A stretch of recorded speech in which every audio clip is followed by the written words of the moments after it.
Bienvenue aux dirigeants religieux, séminaristes et croyants du monde entier qui souhaitent aller au royaume des cieux. Je suis Sang-Gun Kim et je serai votre présentateur aujourd'hui.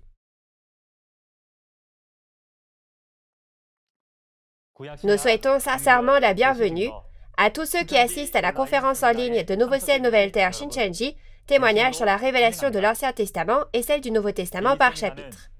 Cette conférence, qui a été traduite dans les langues de chaque pays du monde, est diffusée dans le monde entier et a été bien accueillie par de nombreux croyants.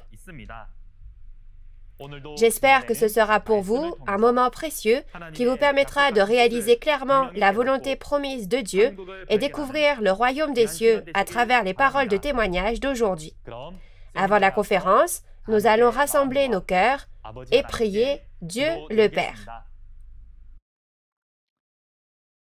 Dieu notre Père, envers qui nous sommes reconnaissants, merci beaucoup de nous avoir permis de vivre dans l'amour de Dieu en nous donnant une vie et un souffle précieux aujourd'hui. En particulier, remplissez de votre grand amour et de votre grâce les précieux enfants de la foi de Dieu qui assistent à cette conférence en ligne de Nouveau Ciel, Nouvelle Terre Shincheonji, témoignage sur la révélation de l'Ancien Testament et celle du Nouveau Testament par chapitre. Pendant ce temps aujourd'hui, accordez-nous les yeux pour voir, les oreilles pour entendre et le cœur pour réaliser la Bible, et guidez-nous afin de devenir de vrais croyants en Dieu, en Jésus et en la vérité. Nous rendons gloire à Dieu pour toutes choses et nous avons prié au nom de Jésus, qui a expié nos péchés. Amen. Témoignage sur la révélation de l'Ancien Testament et celle du Nouveau Testament par chapitre. Aujourd'hui, nous allons regarder la leçon numéro 3, l'ordre de la trahison, de la destruction et du salut du peuple élu. Nous allons accueillir l'instructeur Jae-Bong Lee, le chef de l'église de Gojae, de la tribu de Jacques de Busan, qui prêchera la parole. Bonjour, dirigeants religieux, séminaristes et fidèles des pays du monde entier qui souhaitent aller au royaume des cieux et avoir la vie éternelle.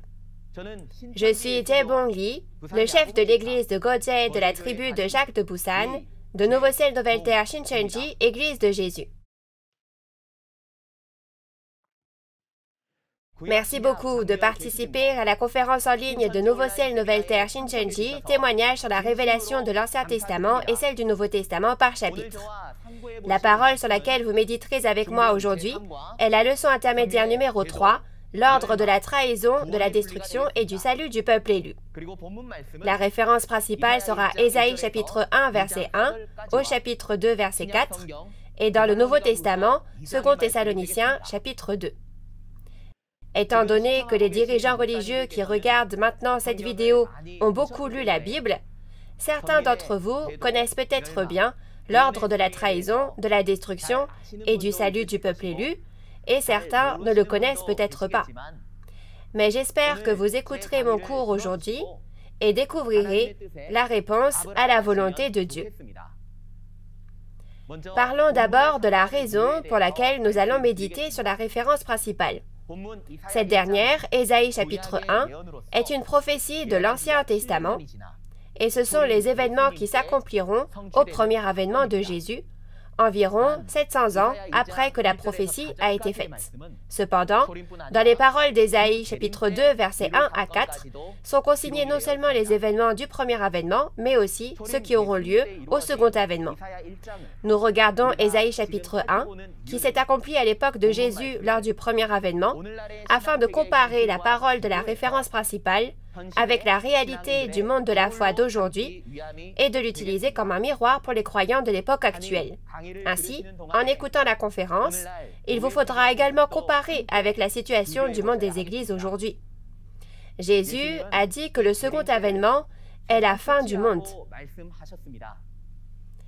Cela fait référence à la fin du monde religieux, pas au monde en général. La fin de ce monde est probablement due au fait qu'il y a quelque chose qui ne va pas dans ce monde aux yeux de Dieu. La foi usée des Juifs dans la référence principale n'est-elle pas le reflet de nos dénominations et de nos églises aujourd'hui? N'ai-je pas encore plus de lacunes que ces Juifs?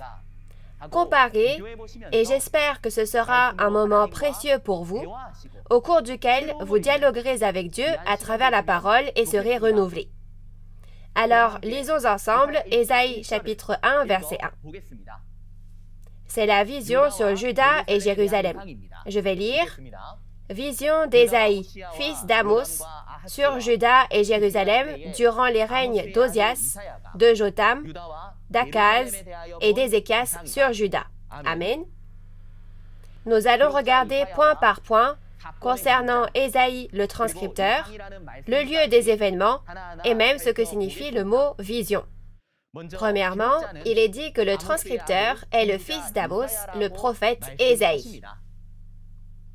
La raison pour laquelle Dieu précise même « fils d'un tel » est pour que l'on sache encore plus précisément au sujet du transcripteur Ésaïe.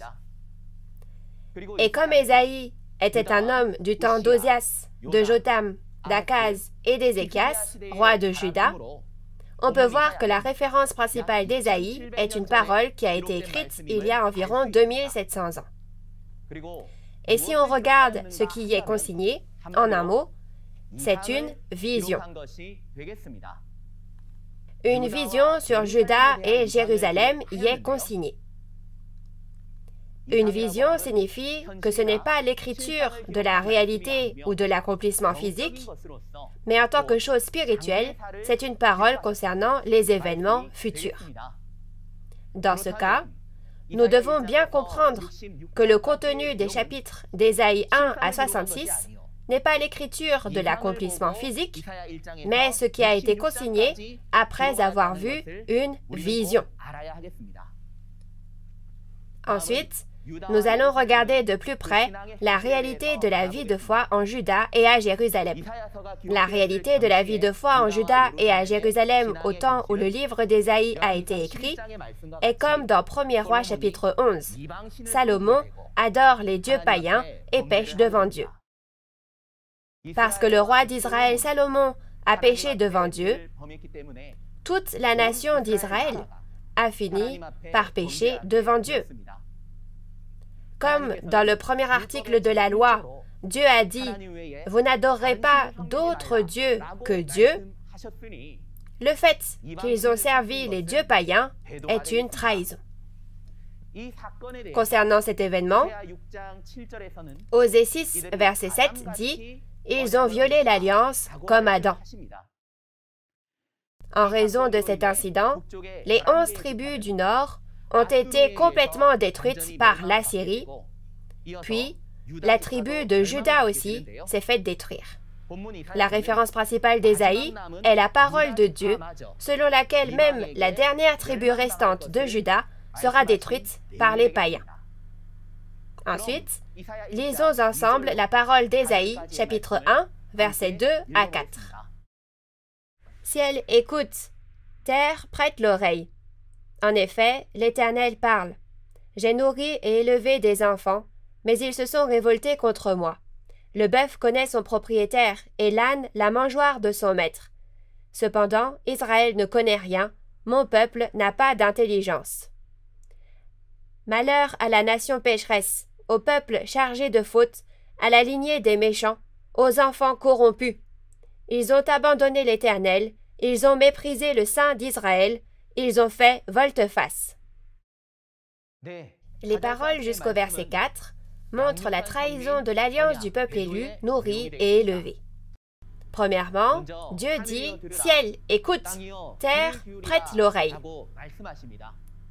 Le ciel et la terre physique ne peuvent pas entendre la parole de Dieu. Donc, Dieu se réfère au ciel et à la terre spirituelle.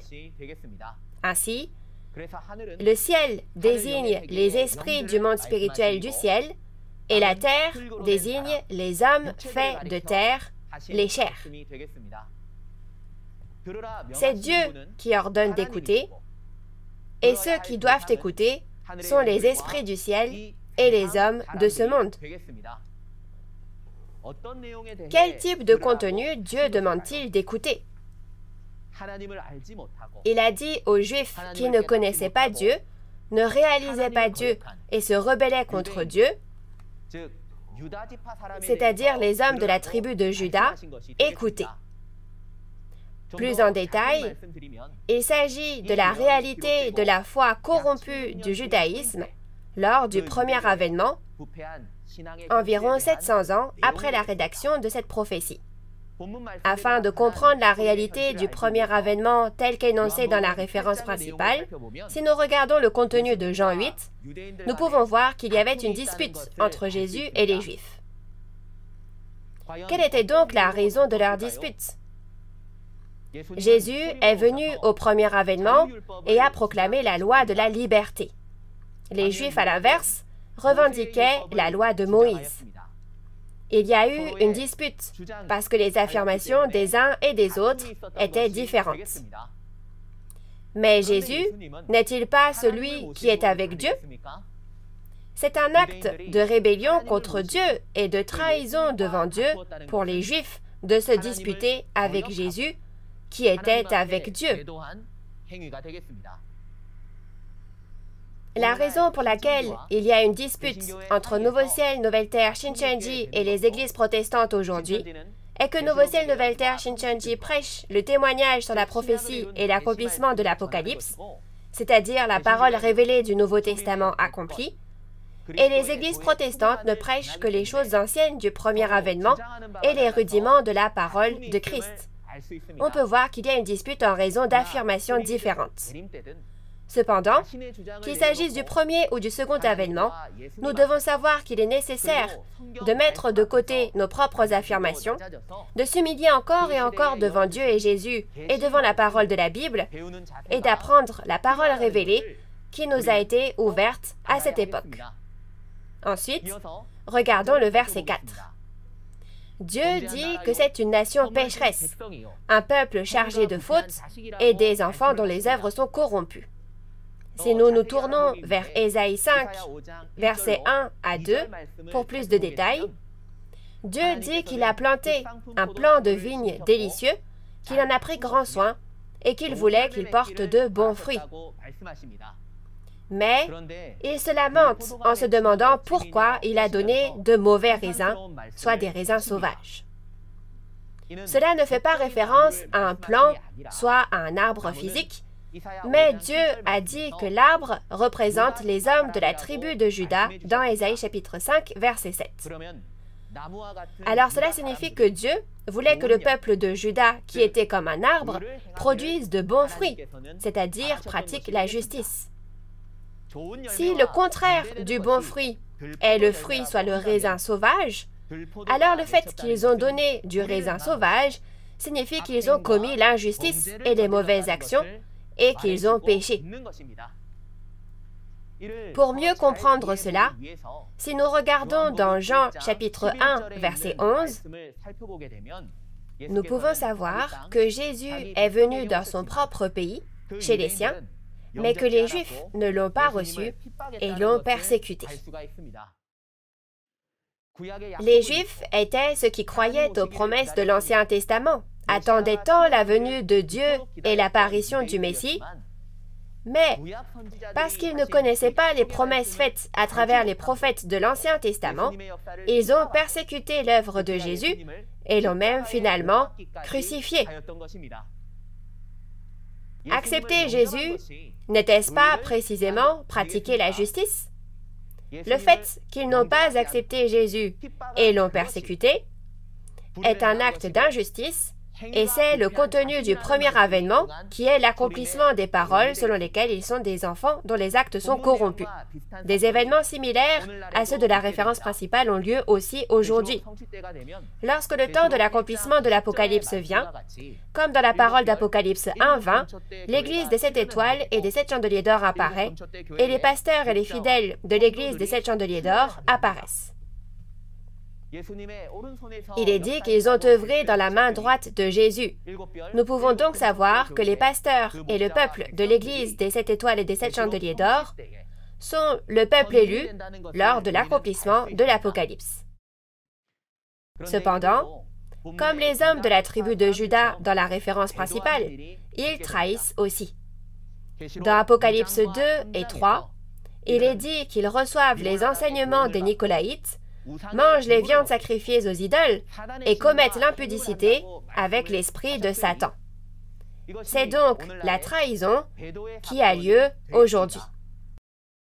Les événements de la trahison, de la destruction et du salut aujourd'hui sont bien consignés dans 2 Thessaloniciens, chapitre 2, versets 1 à 3 du Nouveau Testament. Plus tard, nous verrons ces choses plus en détail dans Ésaïe, chapitre 2. Alors, ensuite, lisons les paroles du verset 5 au verset 7. « À quoi bon vous frapper encore? Vous multipliez vos révoltes. La tête entière est malade et tout le cœur est souffrant. De la plante des pieds jusqu'à la tête, rien n'est en bon état, ce ne sont que blessures, contusions et plaies vives qui n'ont été ni pansées, ni bandées, ni désinfectées. Votre pays est dévasté, vos villes sont réduites en cendres. Des étrangers mangent les produits de votre sol sous vos yeux. C'est une dévastation pareille à la catastrophe opérée par des étrangers. » La parole jusqu'au verset 7 nous parle de la destruction du peuple élu par les païens. Lorsque Dieu dit « À quoi bon vous frapper encore de la verge ?» on peut voir que Dieu juge le peuple élu rebelle. Quelle est la verge de Dieu qui punit le peuple élu rebelle? Dans la parole d'Ésaïe, chapitre 10, verset 5, on peut voir que Dieu œuvre en utilisant les Assyriens comme bâton, c'est-à-dire comme une verge. En d'autres termes, lorsque Dieu juge le peuple élu rebelle, on peut voir qu'il utilise les païens et les juge. Ensuite, si on regarde le verset 7, en disant « Votre pays est dévasté, vos villes sont réduites en cendres, des étrangers mangent les produits de votre sol », Dieu nous fait savoir que le peuple élu a été complètement détruit. En pensant à cette parole, si nous allons au premier avènement, nous pouvons voir que le peuple élu qui a trahi et a été détruit par les païens à cette époque étaient les pasteurs et le peuple de Jérusalem. De plus, Dieu nous dit que ces païens qui ont détruit le peuple élu qui a trahi, ces gens de Jérusalem, sont les pasteurs du serpent, soit les scribes et les pharisiens. Dans Matthieu, chapitre 23, verset 37, Jésus voulait tellement rassembler les habitants de Jérusalem, mais ces derniers ne sont pas venus à Jésus. Et ils ont été spirituellement tués par les prêtres de Satan, les scribes et les pharisiens, comme dans la parole de Matthieu 23, verset 27. Un tel événement est la destruction par les païens du peuple élu qui a trahi la parole de Dieu. Nous pouvons voir dans Apocalypse 6 et Apocalypse 13 que comme dans la référence principale, la destruction aura lieu également aujourd'hui.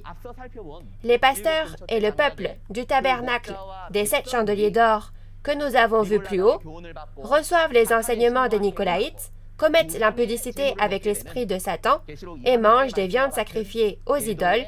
Ce sont les actions de la trahison comme dans les paroles d'Apocalypse 2 et 3. En ce temps-là, Jésus choisit une personne, le messager porte-parole, et envoie des lettres appelant à la repentance à ces personnes qui ont trahi. Cependant, même après avoir reçu les lettres, ils ne se repentent pas. Et ceux qui ne se repentent pas seront jugés dans Apocalypse 6, tomberont du ciel sur la terre et seront chassés. Ils se font chasser dans les cavernes, les montagnes et entre les rochers des païens. De plus, dans Apocalypse 13, il est écrit que ceux qui sont allés chez les païens recevront la marque de la bête, le 666, deviendront la possession de Satan et seront détruits. Aujourd'hui, c'est la même chose spirituellement que lorsque les pasteurs et le peuple de Jérusalem ont été détruits par les pasteurs du serpent, les scribes et les pharisiens, au premier avènement. Ensuite, dans les versets 8 et 9, il est dit qu'il y a un peu de semences restantes, un petit nombre de croyants qui n'ont pas été détruits, même en ce temps de destruction, et qui ont gardé une foi pure. Lisons ensemble les versets 8 et 9. Et la fille de Sion a survécu. Elle est restée comme une cabane dans une vigne, comme une hutte dans un champ de concombres, comme une ville épargnée. Si l'Éternel, le Maître de l'univers, ne nous avait pas conservé un faible reste, nous serions pareils à Sodome, nous ressemblerions à Gomorrhe. Au verset 8 et 9, Dieu parle du peu de semences restantes, soit de la semence du salut. D'après ces paroles, disant qu'il ne reste presque rien, comme la fille de Sion, une ville encerclée, et que Dieu nous a laissé un faible reste, nous pouvons voir que Dieu a laissé et préservé un petit nombre de croyants qui ont gardé une foi pure, même sur les lieux de la destruction. Si nous regardons ce contenu au premier avènement, dans le monde corrompu du judaïsme, Jésus, qui vint avec la parole de vérité, devient le peu de semences restantes, et les disciples qui ont cru en Jésus et sont venus à lui sont le peu de semences restantes au premier avènement. Les mêmes événements que ceux de la référence principale ont lieu dans Apocalypse. Dans Apocalypse 6, lorsque le soleil, la lune et les étoiles s'obscurcissent et tombent, que le peuple élu entre dans les cavernes, les montagnes et entre les rochers des païens, en ce temps de la destruction, dans Apocalypse 6, verset 6, il est dit qu'il reste une mesure de blé et 3 mesures d'orge. C'est le peu de semences restantes au second avènement. Et dans le verset 9 de la référence principale, il est dit que s'il n'y avait pas ce faible reste de semences, nous serions pareils à Sodome, nous ressemblerions à Gomorre. Selon cette parole, nous devons savoir qu'à chaque époque, lorsque le monde de la foi s'est corrompu, il y a eu l'œuvre du salut grâce aux quelques croyants qui ont gardé leur foi pure et non l'œuvre de la destruction. Aujourd'hui, dans Apocalypse 7 et Apocalypse 14, grâce aux croyants comme une mesure de blé et 3 mesures d'orge d'Apocalypse 6, l'œuvre de la recréation, c'est-à-dire l'œuvre de la création des 12 tribus, qui n'a pas eu lieu pendant les 6000 dernières années, s'accomplit par la moisson et le sélage. Le président, le pasteur promis qui a reçu du ciel la parole révélée du Nouveau Testament accompli et qui prêche et témoigne de cette parole au monde entier, accomplit actuellement l'œuvre de la recréation dans le monde entier avec le peu de croyants restants d'Apocalypse 6. J'espère que vous tous qui êtes présents aujourd'hui vérifierez à tout prix cela à travers la Bible. Ensuite, nous allons lire du verset 10 au verset 15. Écoutez la parole de l'Éternel, chef de Sodome. Prête l'oreille à la loi de notre Dieu, peuple de Gomorre. Que m'importe la quantité de vos sacrifices, dit l'Éternel. Je suis rassasié des holocaustes de béliers et de la graisse des veaux. Je ne prends aucun plaisir au sang des taureaux, des brebis et des boucs. Quand vous venez vous présenter devant moi, qui vous demande de piétiner ainsi mes parvis? Cessez d'apporter des offrandes illusoires. J'ai horreur de l'encens, des débuts de mois, des sabbats et des convocations aux réunions.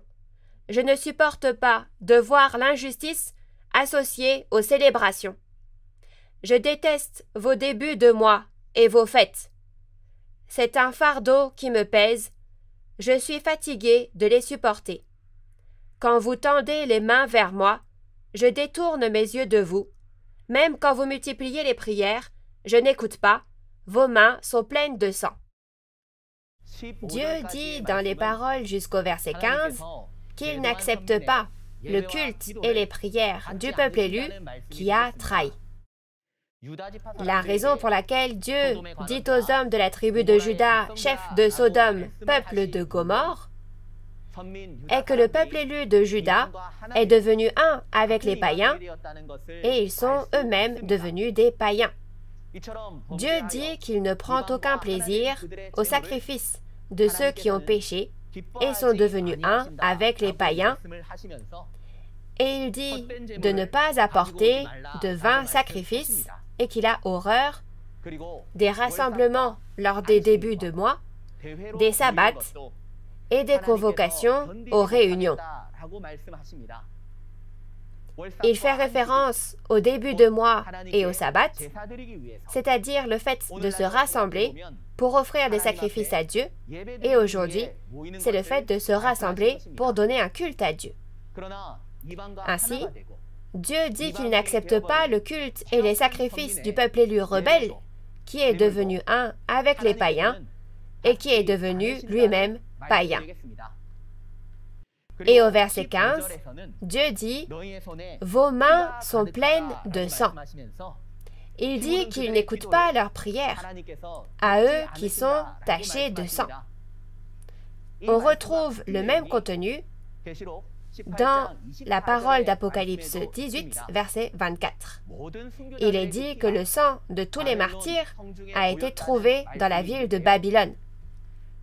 Au final, lorsque Dieu dit que leurs mains sont pleines de sang, il fait référence à un meurtre. Alors quel genre de meurtre est-ce? Dans 1 Jean 3, 15, il est dit qu'haïr un frère est aussi un meurtre. Dans le monde religieux, la haine signifie la persécution. En d'autres termes, si vous provoquez l'hostilité religieuse, que vous haïssez et persécutez les autres simplement parce qu'ils ont des dénominations et des doctrines différentes, c'est un meurtre spirituel aux yeux de Dieu. Au final, une telle persécution et une telle haine tuent l'esprit de l'homme, tuent la vie de foi, et il arrive même que des meurtres physiques aient lieu. Jésus n'a-t-il pas également été haï et persécuté par les Juifs rebelles, et n'a-t-il pas finalement porté la croix? Non seulement cela, mais dans Jean chapitre 16, versets 1 à 2, Jésus a dit à ses disciples, « Je vous ai dit ces choses, afin qu'elles ne soient pas pour vous une occasion de chute. » Et au second avènement aussi, il a dit qu'ils vous feront mourir en croyant offrir un culte à Dieu. Quand on dit que ce sont des personnes qui offrent un culte à Dieu, c'est qu'il s'agit de croyants. Aujourd'hui, les protestants traditionnels de Corée du Sud ont persécuté Nouveau Ciel Nouvelle Terre Shincheonji et le pasteur promis de Nouveau Ciel Nouvelle Terre Shincheonji en les traitant de sectes, et en conséquence, 4 fidèles de Nouveau Ciel Nouvelle Terre Shincheonji ont été tués en raison de graves persécutions et de conversions forcées. Les prophéties concernant la persécution, comme dans Jean chapitre 16, se retrouvent également dans Matthieu 10 et Matthieu 25. Si les paroles qui ont prophétisé la réalité du monde de la foi d'aujourd'hui sont consignées dans le Nouveau Testament, nous pouvons entrer dans la Bible et nous introspecter pour voir si je n'ai jamais haï ni persécuté mes frères, ou si j'appartiens à cette dénomination qui persécute. Il faut juger d'après la Bible et se repentir de nos lacunes et vivre une foi qui permette de les corriger. Dans Osée chapitre 6, verset 6, il est dit que Dieu aime la connaissance de Dieu plus que les holocaustes et les sacrifices. À travers la parole de cette conférence, réalisons clairement quelle est la volonté de Dieu et devenons ceux qui vivent leur foi selon la parole. Continuons en lisant les versets 16 à 20. Lavez-vous, purifiez-vous, mettez un terme à la méchanceté de vos agissements, cessez de faire le mal. Apprenez à faire le bien, recherchez la justice, protégez l'opprimé. Faites droit à l'orphelin, défendez la veuve. Venez et discutons, dit l'Éternel.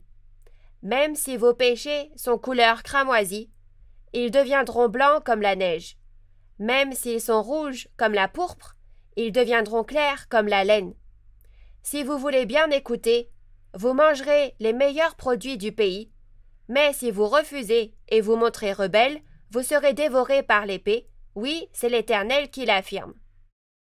Les paroles jusqu'au verset 20 sont les paroles de Dieu qui appellent à la repentance le peuple élu qui a trahi. L'ordre de se laver, de se purifier, de mettre un terme à la méchanceté de leurs agissements et de cesser de faire le mal est une parole qui appelle à la repentance. Et lorsque Dieu dit d'apprendre à faire le bien et de rechercher la justice, cela signifie qu'il nous dit de vivre une vie de foi dans laquelle nous entrons dans la parole de Dieu. Et il parle de la veuve et de l'orphelin. Bien sûr, il y a des veuves et des orphelins physiques, mais ici, en tant que veuve et orphelin spirituel, la veuve fait référence au pasteur qui a trahi que l'esprit a quitté, et l'orphelin fait référence aux fidèles appartenant au pasteur que l'esprit a quitté. Ensuite, si nous regardons les versets 18 à 20, nous pouvons voir que Dieu ne les juge pas automatiquement, mais qu'il voulait discuter avec ce peuple élu qui a trahi.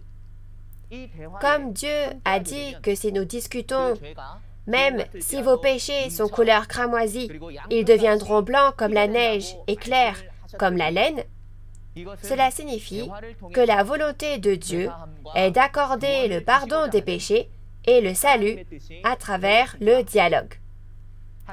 En venant à Dieu et à la parole, si nous dialoguons avec Dieu, nous pouvons être guéris et renouvelés et nous pourrons renaître en tant que vrais croyants. Je crois que le temps que nous avons maintenant est un temps béni de dialogue avec Dieu, parce que tous ceux qui sont venus à la conférence d'aujourd'hui sont également venus devant la parole. Dans le verset 19, Dieu a dit que si nous obéissons à l'issue du dialogue et que nous venons à la parole, nous recevrons les meilleurs produits, c'est-à-dire les bénédictions. Et Dieu nous informe que si l'on refuse de dialoguer, on sera jugé par la parole de Dieu, comme la parole disant « Vous serez dévorés par l'épée ». Ensuite, lisons les versets 21 à 23. Comment la vieille fidèle est devenue une prostituée? Elle était remplie d'équité. La justice y habitait. Et maintenant, il y a des assassins. Ton argent s'est changé en impureté. Ton vin a été coupé d'eau. Tes chefs sont des rebelles et sont complices des voleurs. Ils aiment tous les pots de vin et courent après les récompenses. Ils ne font pas droit à l'orphelin et la cause de la veuve ne les touche pas. Les paroles jusqu'au verset 23 nous informent de la réalité de la ville autrefois fidèle. Il est dit qu'elle est devenue une prostituée et qu'il n'y a que des assassins.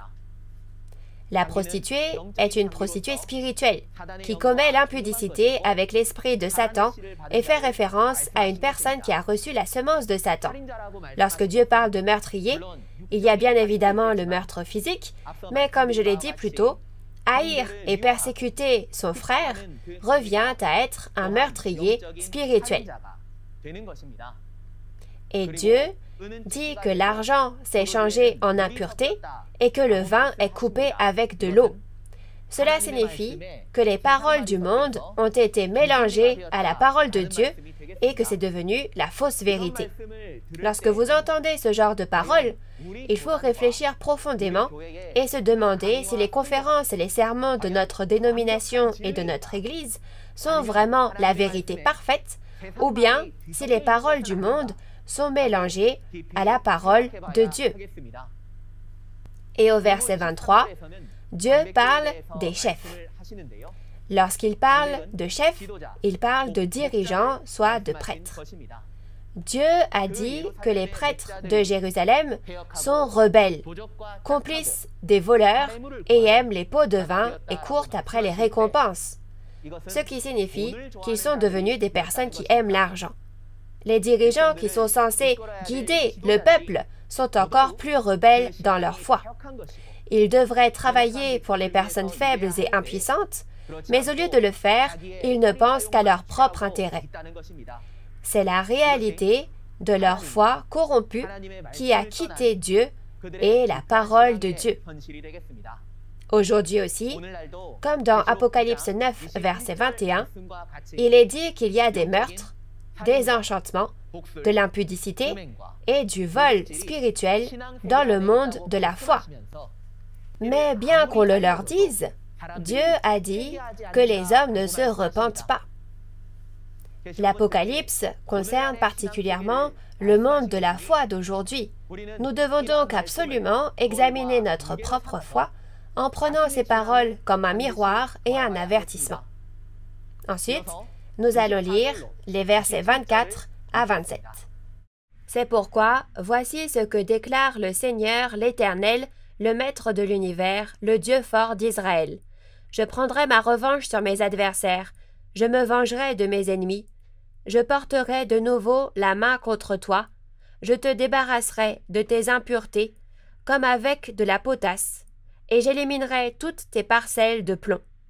Je rétablirai tes juges tels qu'ils étaient par le passé, et tes conseillers tels qu'ils étaient au début. Après cela, on t'appellera ville de la justice, cité fidèle. Sion sera racheté par la droiture, et ceux qui s'y convertiront par la justice. La parole jusqu'au verset 27 concerne le jugement des destructeurs et ceux qui se convertissent par la justice. Dieu dit qu'il prendra sa revanche sur ses adversaires et se vengera de ses ennemis. Ce sont donc les paroles concernant le jugement des destructeurs.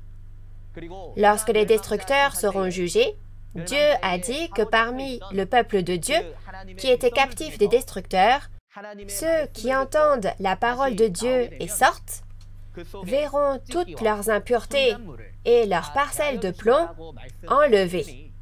Cela signifie donc que Dieu purifiera son peuple du péché et de la souillure qui était en lui. De plus, au verset 26, Dieu a dit qu'il rétablirait le peuple qui est revenu tel qu'il était au début, que Sion sera racheté par la droiture et que ceux qui se convertiront seront rachetés par la justice.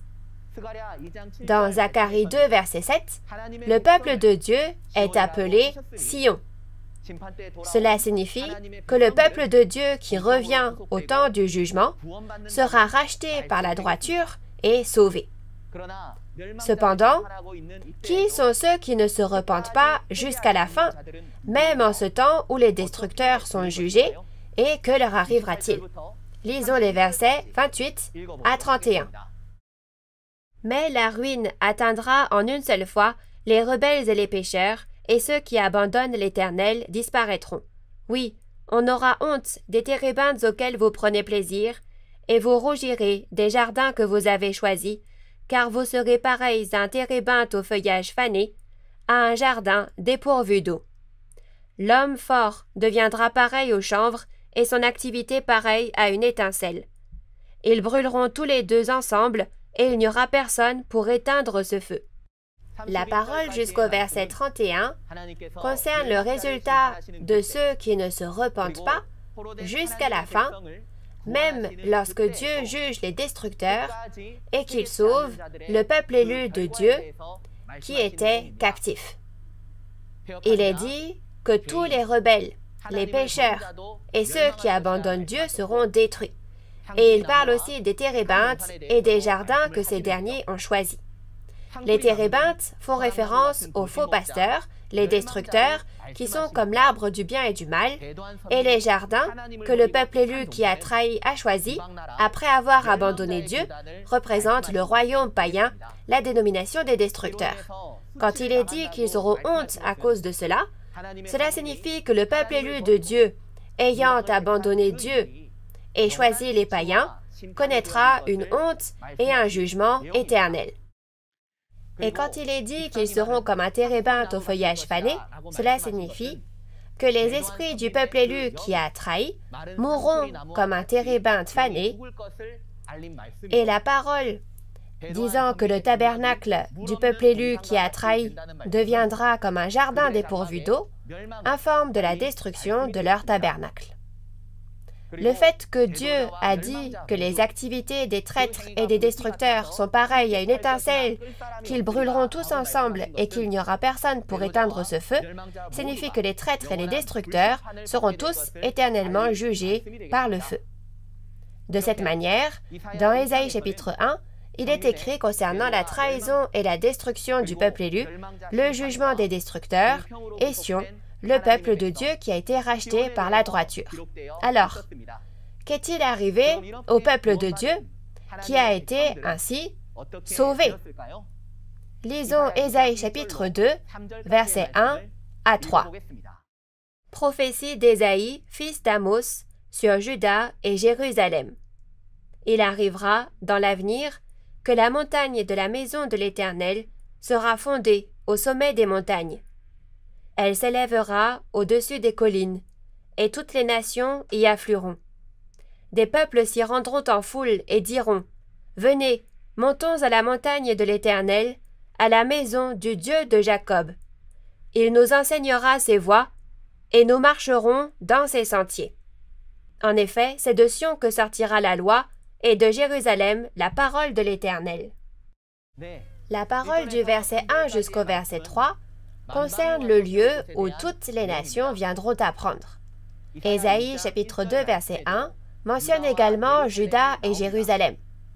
Juda et Jérusalem dans Ésaïe chapitre 1 verset 1 parle du peuple élu qui a trahi.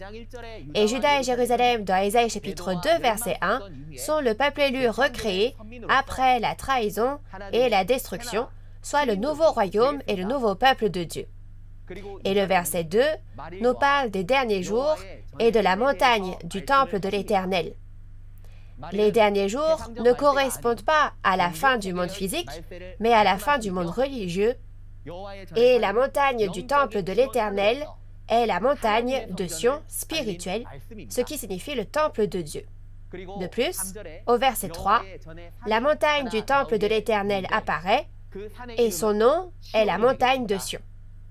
Parce que la loi, soit la parole de Dieu, sort de la montagne de Sion, beaucoup de personnes vont à cette montagne et apprennent la parole.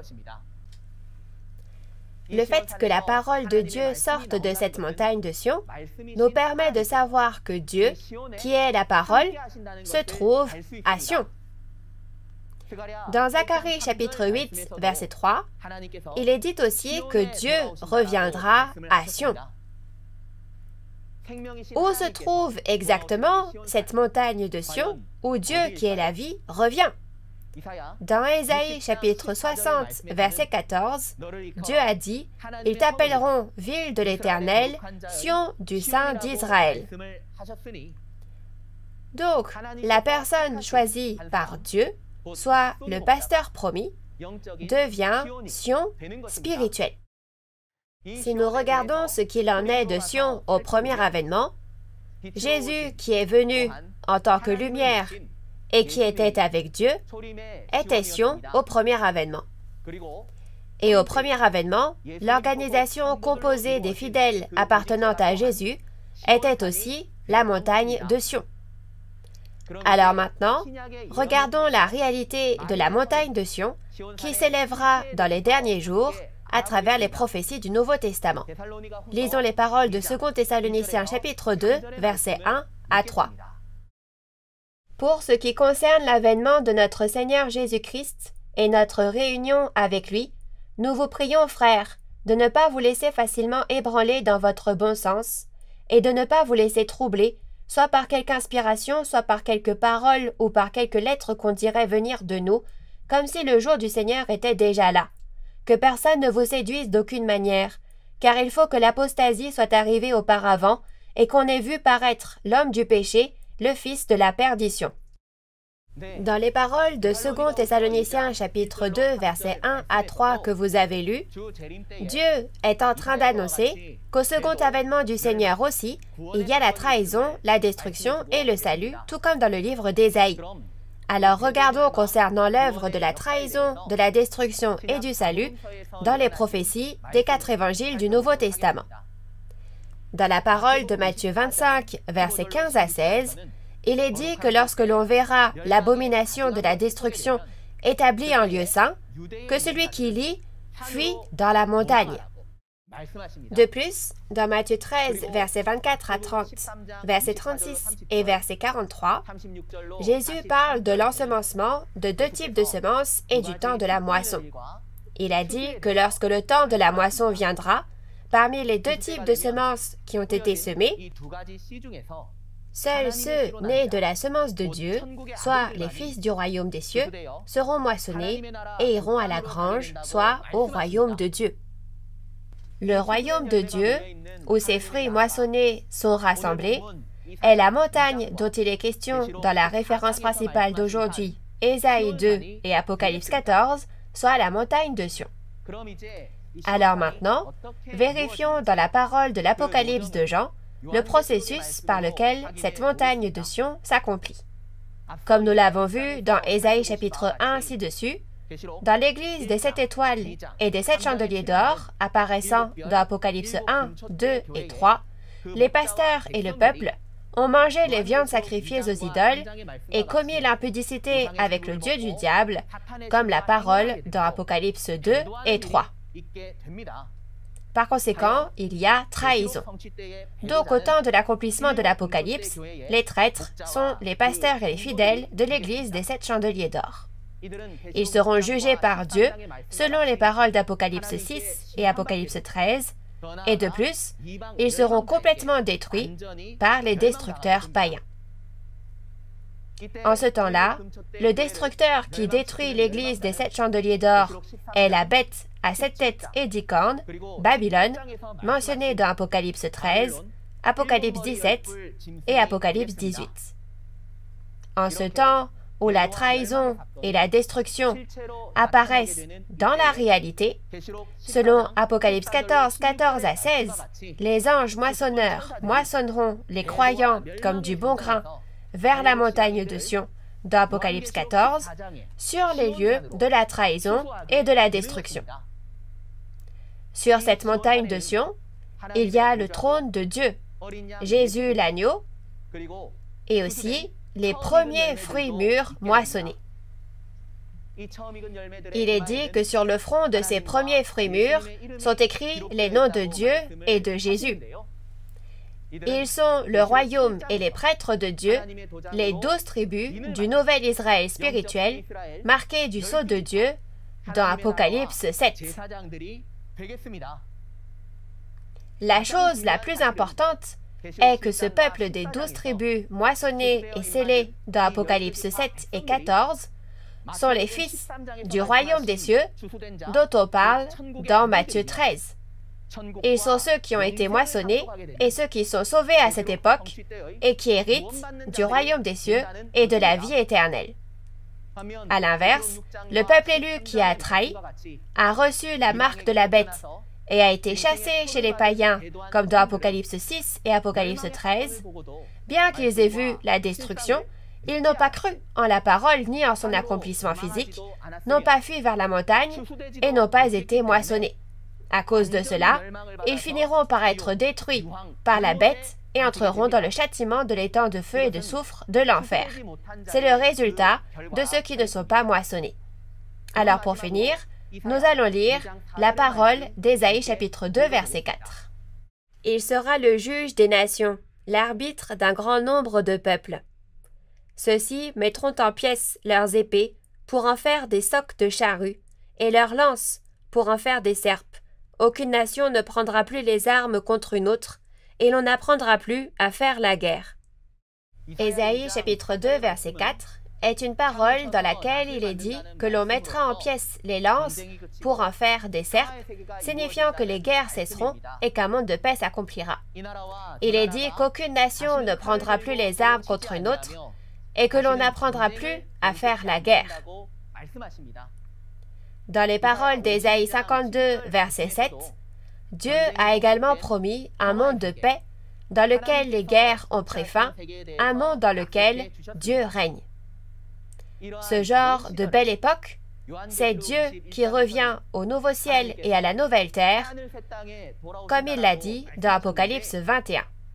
Puisque Dieu, qui est la vie, revient, il a dit au verset 4 que le monde de la paix, du royaume des cieux et de la vie éternelle, sans mort, ni douleur, ni guerre, s'accomplirait.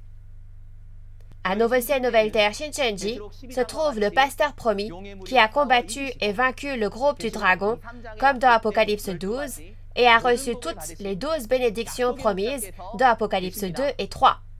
Et nous, les fidèles des 12 tribus, sommes les réalités des premiers fruits mûrs qui ont été moissonnés dans le champ de Jésus et appartiennent aux 12 tribus, le royaume de Dieu. Selon la parole d'Ésaïe 2, verset 4, afin d'accomplir un monde de paix sans guerre, le pasteur promis de Nouveau Ciel, Nouvelle Terre, Shincheonji, fait un véritable travail de paix avec 31 voyages effectués autour du monde et autres travaux en tant que messager de paix. Il a tenu de nombreuses réunions débats comparant les textes sacrés de chaque religion afin que toutes les religions puissent être unies autour d'un seul texte sacré, le meilleur, et afin de parvenir à un monde de paix sans guerre dans ce village planétaire marqué par les conflits. Il fait beaucoup de choses pour la paix, comme présenter des réponses concrètes et pratiques au monde entier. Résumons maintenant les points principaux de la conférence d'aujourd'hui.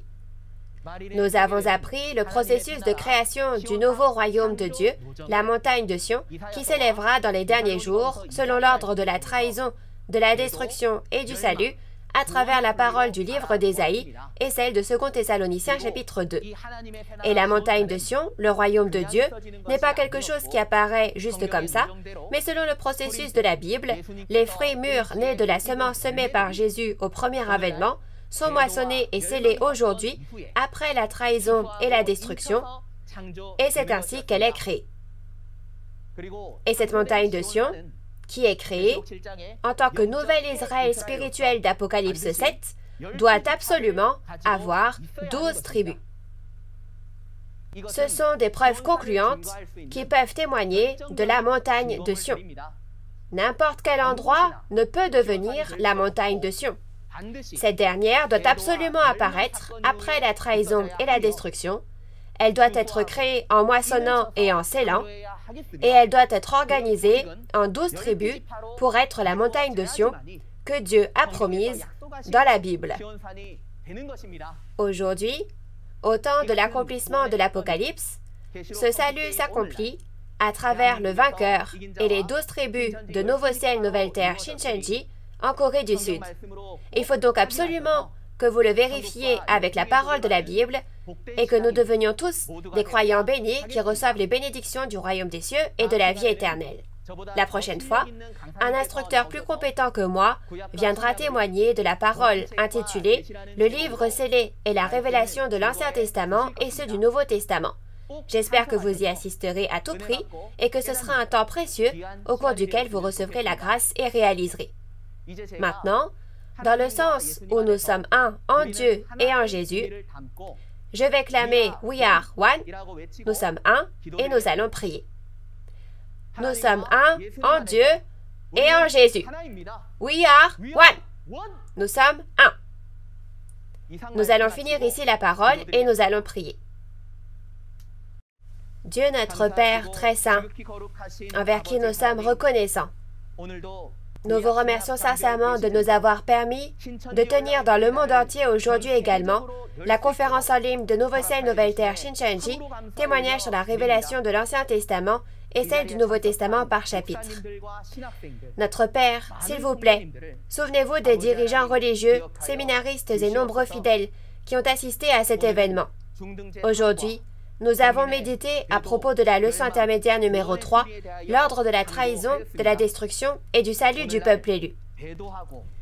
C'est la parole qui témoigne du lieu qui trahit et est détruit, et du lieu du salut, le nouveau royaume de Dieu, recréé pour la première fois en 6000 ans en étant moissonné et scellé. Dieu notre Père, guidez-nous afin que tous réalisent et puissent devenir des croyants qui participent au nouveau royaume de Dieu et soient bénis. Également, que Dieu le Père protège la santé physique et spirituelle de tous ceux qui ont participé à cette conférence et prenne soin de la situation et de l'environnement de chacun d'entre nous, afin que nous puissions être en joie et recevoir la grâce à travers la parole de vérité la prochaine fois. Nous avons cru et prié tout cela dans le nom de Jésus, qui a expié nos péchés. Amen. Merci beaucoup d'avoir écouté attentivement jusqu'au bout.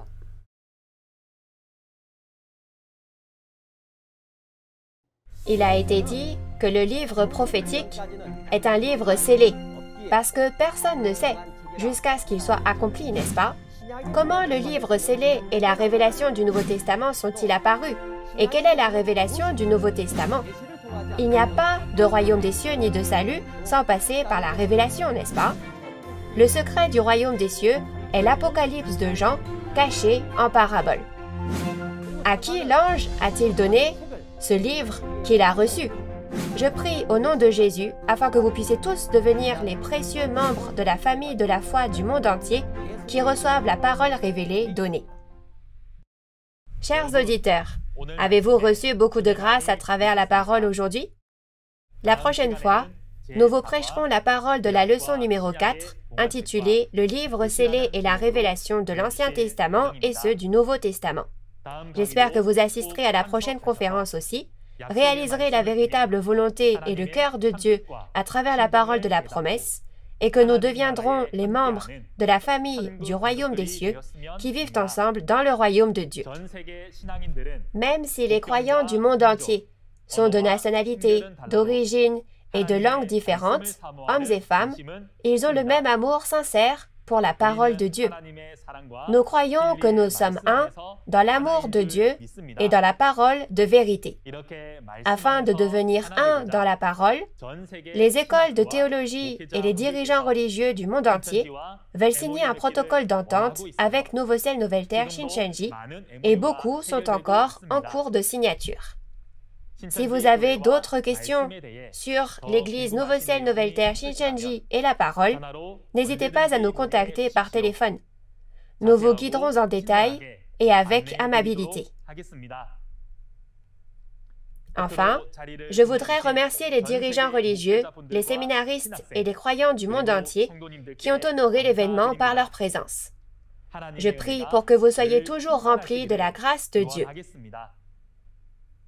Nous allons terminer ici et faire la prière que le Seigneur nous a enseignée. Notre Père qui es aux cieux, que ton nom soit sanctifié, que ton règne vienne, que ta volonté soit faite sur la terre comme au ciel.